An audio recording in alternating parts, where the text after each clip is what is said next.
idlanzana lababhikishi kodwa elinomfutho omkhulu.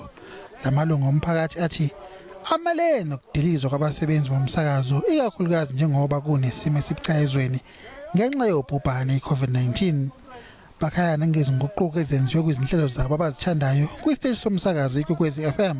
Sikhala ikakhulukati ngebaphathi bethu lakhaya ngendlela lebahlelembisa ngayo ekutheni baniketa bani ishow letsite bani abamniketa ishow letsite labanye babathathela totally umuntu sekufute ukuthi ayohlala ekhaya kusukela nge-1 April okusukela ekupheleni kwa-April umuntu kanjalo nje sowuphelele umsebenzi ngaphandle kokuniketwa lithuba lokuthi afake umbono wakhe ekutheni lokho kungavikelwa kanjani okanye kungentwani kuze ukuthi kuvikelwe lesimo lesi sokulahlekelwa umsebenzi.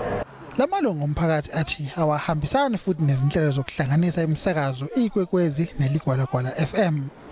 Oyibamba lomphathi omkhulu wesifunda wenhlangano yezokusakaza ngomoya eNingizimu Afrika SABC uRio Mabunda wamukele uhlu lwezikhalazo.